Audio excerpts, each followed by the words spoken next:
Subscribe कीजिए आपके अपने इस YouTube चैनल को और दबा दीजिए बेल आइकन को लेटेस्ट एजुकेशन वीडियोस के लिए।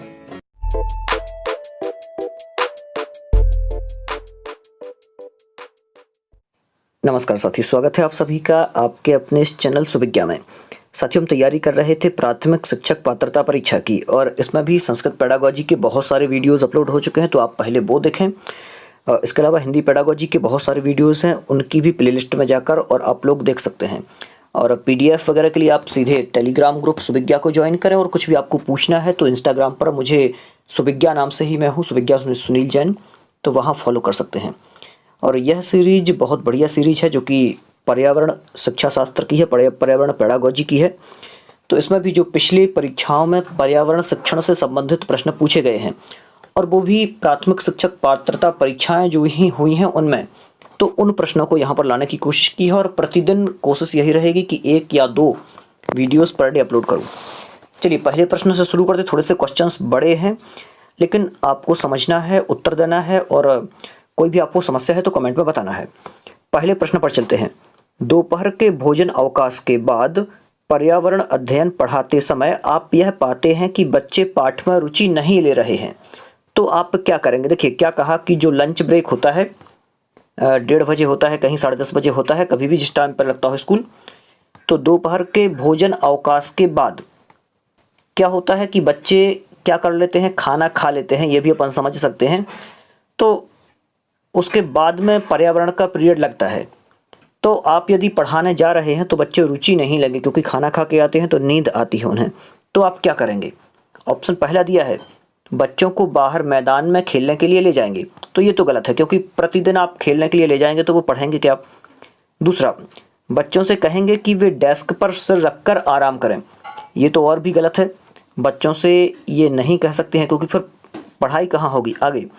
पाठ को रोचक बनाने के लिए बहुआयामी बुद्धि पर आधारित दृश्य श्रव्य सामग्रियों का प्रयोग करेंगे, हाँ ये थोड़ा सा ठीक है। आगे अगला ऑप्शन, प्रकरण को तुरंत बदलें, ये भी गलत है। प्रकरण को तो बदल देंगे ही नहीं, क्योंकि यदि प्रकरण बदल देंगे तो फिर बच्चे वैसे ही मतलब वहाँ से नींद उन्हें आ रही है, फिर से वो सोचेंगे कि अरे ये फिर से नया नया स्टार्ट कर रहे हैं पर डे, तो ये भी गलत होगा।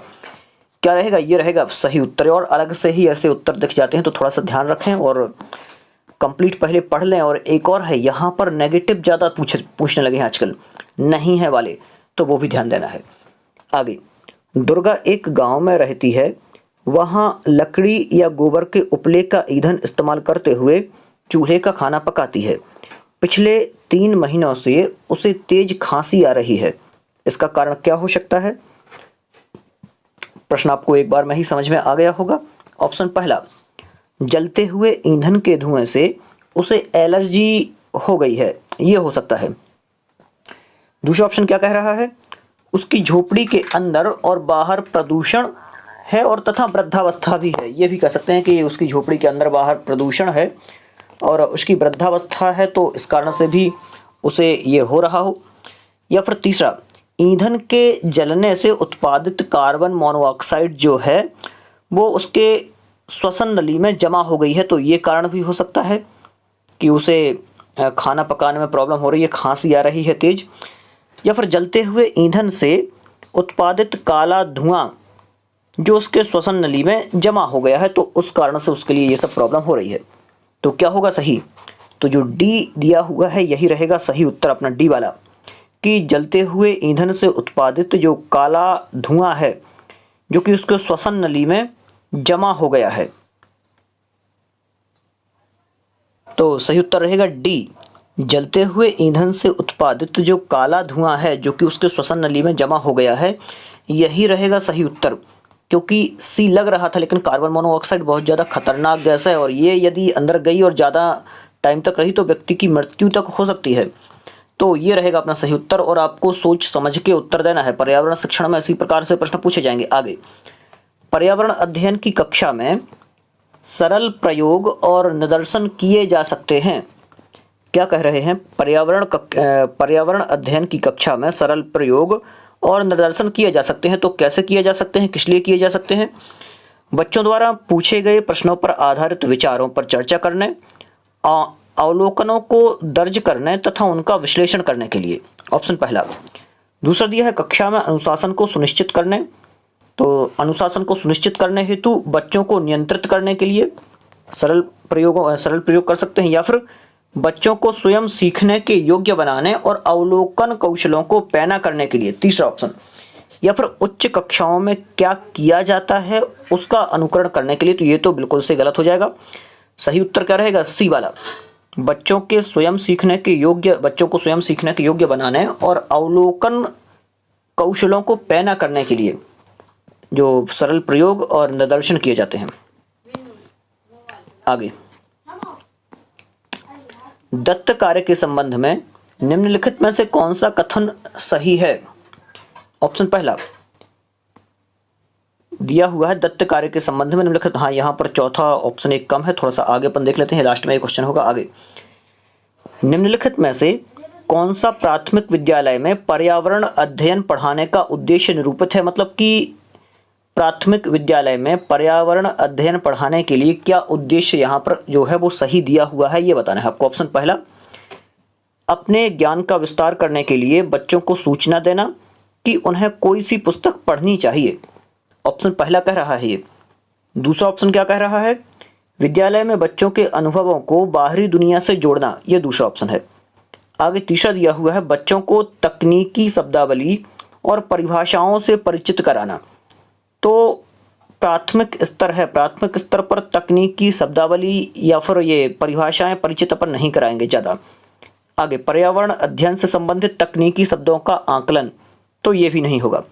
सही उत्तर क्या रहेगा? बी, जो प्राथमिक स्तर दिया हुआ है और प्राथमिक स्तर पर विद्यालय में बच्चों के अनुभवों को बाहरी दुनिया से जोड़ना है अपन को, जिससे बच्चा वहाँ ज़्यादा सीखेगा। आगे, पर्यावरण अध्ययन की पाठ्य पुस्तक में रेलवे टिकट का एक नमूना दिखाना। देखिए, पर्यावरण अध्ययन की एक पाठ्य पुस्तक है, उसमें पर रेलवे टिकट का नमूना दिखा रहे हैं कि ऐसी होती है रेलवे टिकट। तो रेलवे टिकट दिखाने का हमारा उद्देश्य क्या होना चाहिए? ऑप्शन पहला दिया हुआ है निष्कर्ष पर पहुंचने की तत्वों की कुशलता का विकास करना, ऑप्शन पहला। दूसरा, बच्चों को वास्तविक जानकारी से अंतः क्रिया करने का अवसर देता है और साथ ही अवलोकन की कुशलता का भी विकास करता है। तो ये ज़्यादा सटीक लग रहा है। आगे देख लेते हैं, बच्चों को रेल किराए के बारे में बताना। तो हाँ, ये ठीक है, रेल किराए के बारे में बताना भी एक उद्देश्य है, यहाँ पर नमूना दिखा रहे हैं, लेकिन ये ज़्यादा ठीक नहीं होगा। आगे, टिकट में प्रयुक्त विभिन्न संक्षिप्तीकरण का ज्ञान उपलब्ध कराना। तो ज़्यादा सटीक क्या होगा? बच्चों को वास्तविक जानकारी देना, ये रहेगा सही, और अंतः क्रिया करने का अवसर देना, जिसके अंतर्गत ये दोनों पॉइंट समाहित हो जाएंगे। तो ये रहेगा सही, जो सेकंड वाला दिया हुआ है बी वाला, ये होगा सही।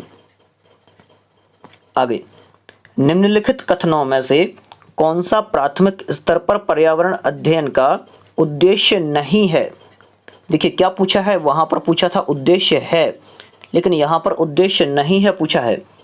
निम्नलिखित में से कौन सा प्राथमिक स्तर पर, ध्यान से, पर्यावरण अध्ययन पढ़ाने का उद्देश्य नहीं है? ऑप्शन पहला, बच्चों पर आकलन के लिए शब्दावली और परिभाषाओं का बोझ डालना। देखिए, यहाँ ये बोझ डालना थोड़ा सा गलत लग रहा है, अपन को नेगेटिव जानना ही है, तो ये अपना सही हो सकता है। आगे, जीवन और पर्यावरण से सरोकार रखने वाले मूल्यों को आत्मसात करना, ये तो ठीक है, बिल्कुल करेक्ट है, तो ये अपना उत्तर गलत हो जाएगा। आगे, प्राकृतिक व सामाजिक वातावरण के बारे में उत्सुकता, तो ये भी ठीक है प्राथमिक स्तर के लिए। आगे, बच्चों को खोजने की क्रियाओं में लगाना तथा व्यावहारिक क्रियाएं करवाना और संज्ञानात्मक और मनश्चालक कौशलों के विकास में सहायक होना, ये भी ठीक है, तो ये भी अपना गलत हो जाएगा, ये रहेगा सही, ये उत्तर गलत, क्योंकि बोझ नहीं डाला जाएगा शब्दावली और परिभाषाओं का। तो ये कुछ शब्द ऐसे होते हैं जो अलग ही दिख जाते हैं, बोझ डालना, कहीं कुछ, कहीं प्रताड़ित करना,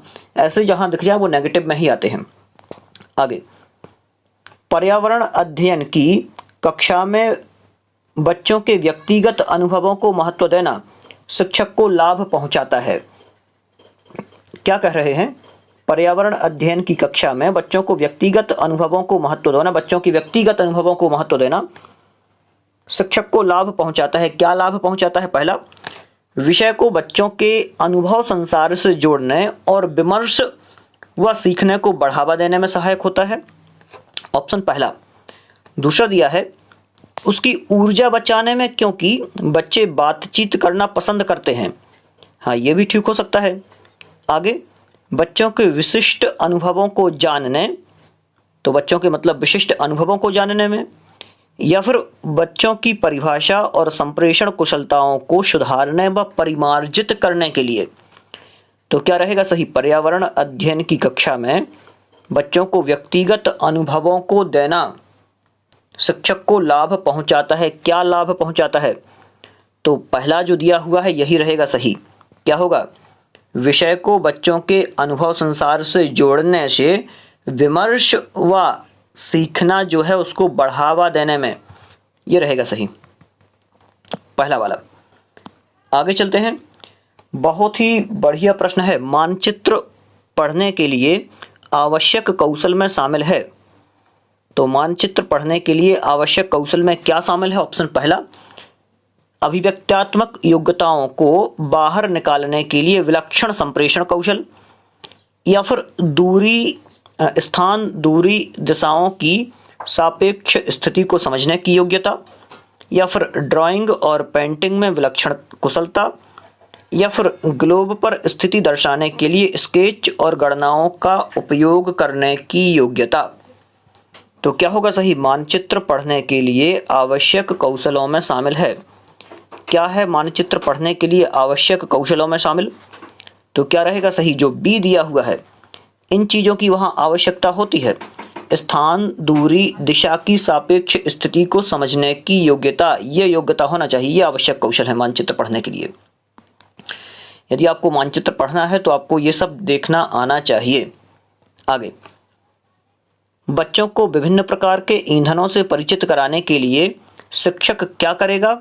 ऑप्शन पहला, कक्षा में कुछ ईंधनों के नमूने दिखा सकता है।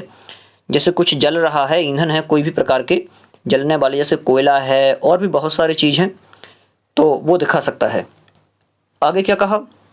एक लघु फिल्म दिखाने के साथ खाना पकाने के लिए इस्तेमाल होने वाली संभावित ईंधन के प्रकारों पर बच्चों के साथ चर्चा कर सकता है, या फिर चार्ट पर ईंधनों के चित्र प्रदर्शित कर सकता है, या फिर बच्चों से विभिन्न प्रकार के ईंधनों की सूची बनाने के लिए कह सकता है। तो ये, तो क्या रहेगा इसका सही उत्तर? जो सेकंड दिया हुआ है वही रहेगा सही। एक लघु फिल्म दिखाने के साथ खाना पकाने के लिए इस्तेमाल होने वाले ईंधनों, जो कि संभावित ईंधनों के प्रकारों पर बच्चों के साथ चर्चा कर सकता है। तो इससे बच्चे समझ जाएंगे। आगे चलते हैं।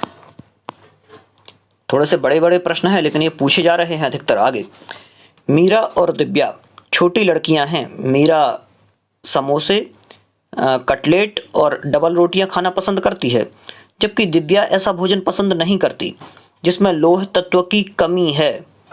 तो मीरा और दिव्या को निम्नलिखित बीमारियों में से क्रमशः कौन सी बीमारी होगी? तो देखिए क्या कहा कि जबकि दिव्या ऐसी है जो भोजन पसंद करती है जिसमें लौह तत्व की कमी है। देखिए, लौह तत्व की कमी रहेगी जिस भोजन में, तो कौन सी बीमारी होगी ये आपको देखना है। ऑप्शन पहला, मोटापा और सनकी, स्कर्वी और एनीमिया और रतौंधी, मोटापा और एनीमिया। तो क्या रहेगा सही? तो जो डी दिया हुआ है ये रहेगा सही उत्तर, क्योंकि लौह तत्वों की कमी रहेगी तो एनीमिया बीमारी जो है ये होगी, और मोटापा भी। आगे, क्योंकि उसमें वसा की मात्रा ज़्यादा रहेगी। आगे दिया हुआ है, बीज अंकुरण की अवधारणा को इस तरह सबसे बेहतर तरीके से पढ़ाया जा सकता है। तो किस तरह से बेहतर तरीके से पढ़ाया जा सकता है बीज अंकुरण की अवधारणा को? ऑप्शन पहला, बीज बोने, अंकुरण के विभिन्न चरणों का अवलोकन करने और उनका चित्र बनाने की गतिविधि को बच्चों को निष्पादित करने के लिए कहना। पहला, तो ये बहुत हद तक सही हो सकता है बीज अंकुरण की अवधारणा के लिए। ऑप्शन दूसरा है, अंकुरित बीजों की फोटो दिखाना, बिल्कुल ठीक है। तीसरा दिया हुआ है, कक्षा में अंकुरित बीजों को दिखाना और अंकुरण की प्रक्रिया को स्पष्ट करना। आगे दिया है, बोर्ड पर चित्र बनाते हुए अंकुरण के चरणों को प्रदर्शित करना। तो क्या रहेगा सही? ऑप्शन पहला ही हो जाएगा सही, बीज के अंकुरण की अवधारणा को इस तरह से बेहतर तरीके से पढ़ाया जाए कि मतलब बीज बोने, अंकुरण के विभिन्न चरणों का अवलोकन करने और उसका चित्र बनाने की गतिविधियों को बच्चों को निष्पादित करने के लिए कहना। आगे, पर्यावरण अध्ययन के शिक्षक के रूप में आप बच्चों को चिड़ियाघर ले जाने की योजना बनाते हैं। आप बच्चों को निम्नलिखित में से कौन सी गतिविधि करने की अनुमति नहीं देंगे? देखिए, आप पर्यावरण के शिक्षक हैं, आप बच्चों को घुमाने के लिए चिड़ियाघर ले जा रहे हैं, तो आप कौन सी चीज़ करने के लिए नहीं कहेंगे कि भैया ये नहीं करना है आपको? ऑप्शन पहला दिया है, चिड़ियाघर के जानवरों के लिए बहुत सारी चीज़ें खाने की या फिर खाने की सामग्री ले जाना। तो ये पहला ही जो ऑप्शन है इसकी अनुमति नहीं दे सकते हैं। ऑप्शन और आगे देख लेते हैं, क्योंकि चिड़ियाघर में किसी भी प्रकार से कोई बाहर का व्यक्ति कोई खाना ले जाए वो अलाउड नहीं है। आगे, चिड़ियाघर के विभिन्न जानवर कौन सा भोजन खाते हैं ये पता लगाना। हाँ, ये पता अपन लगा सकते हैं, तो इसकी तो अनुमति है। आगे चलते हैं, तो ये ऑप्शन गलत हो जाएगा। चिड़ियाघर में जिन जानवरों को वे देखेंगे उनकी फ़ोटो एकत्रित करना, हाँ ये भी ठीक है, तो ये गलत हो जाएगा, इसकी भी अनुमति है। चिड़ियाघर में उन्होंने जो देखा उसका चित्र बनाने के लिए उनकी ड्राइंग की कॉपी को ले जाना, ये भी गलत हो जाएगा, क्योंकि ये ठीक है अपना ऑप्शन। तो ये ऑप्शन गलत है, क्योंकि खाने की सामग्री वहाँ पर अपन नहीं ले जा सकते किसी भी प्रकार से किसी भी जानवर को। आगे, यह देखा गया है कि पाचन क्रिया बाहर की अपेक्षा आमाशय के अंदर अधिक तेजी से होती है। तो जब कहा गया है कि जो पाचन क्रिया है वो आमाशय की अपेक्षा कहाँ पर बहुत ज़्यादा होती है? अंदर, बाहर की अपेक्षा अंदर बहुत ज़्यादा होती है। तो क्यों? ऑप्शन पहला, पाचक रस जब आमाशय के बाहर होते हैं तो निष्क्रिय हो जाते हैं, ऑप्शन पहला दिया हुआ है। दूसरा दिया है, आमाशय के अंदर भोजन का मंथन होता रहता है। दूसरा, जिससे उसकी सतह का क्षेत्रफल बढ़ जाता है और एंजाइम जो है वो एंजाइम की क्रिया तेज हो जाती है। दूसरा। तीसरा, पाचक रस आमाशय के अंदर अम्लीय हो जाते हैं क्योंकि बाहर क्षारीय होते हैं। या चौथा दिया है, आमाशय के अंदर भोजन की स्थिति में पाचक रस का उत्पादन बहुत ज़्यादा होता है। तो क्या रहेगा सही उत्तर? इस प्रकार से क्या देखा गया? जो सेकंड वाला दिया हुआ है ये वाला, ये रहेगा सही कि आमाशय के अंदर भोजन का मंथन होता रहता है, जिससे उसकी बाहर जो उसकी सतह है उसका क्षेत्रफल बढ़ जाता है और एंजाइम की जो क्रिया है वो तेज हो जाती है। आगे इस सेशन का अंतिम प्रश्न है और बहुत बढ़िया प्रश्न है। भैंस दिया हुआ है, भैंस की पीठ पर अक्सर बगुला या फिर इग्रेट पक्षी बैठा दिखाई देता है। आप लोगों ने देखा होगा बगुले बैठे रहते हैं भैंस की पीठ पर। ऐसा इसलिए होता है क्योंकि वह क्या कर रहा होता है? भैंस की पीठ पर परजीवी कीट खाता है, वो घास में पाए जाने वाले कीट खाता है, भैंस की पीठ पर बैठकर गाना पसंद करता है या फिर उड़ने के बाद थोड़ा आराम करता है। तो क्या रहेगा सही उत्तर? भैंस की पीठ पर अक्सर बगुला पक्षी बैठा दिखाई देता है, ऐसा इसलिए होता है क्योंकि वह परजीवी कीटों को खाता है। ये रहेगा सही। और आज के अपने प्रश्न कंप्लीट होते हैं। आगे पुनः इसी प्रकार से अन्य वीडियोस में, और कोशिश यही रहेगी कि इसी प्रकार से अच्छे अच्छे प्रश्नों के बहुत सारे वीडियोस आएँ। और यदि आप पहली बार चैनल पर हैं तो सब्सक्राइब करके जरूर जाएं, जिससे इस प्रकार के और जो भी वीडियो रहें वो आपके पास पहुँचे।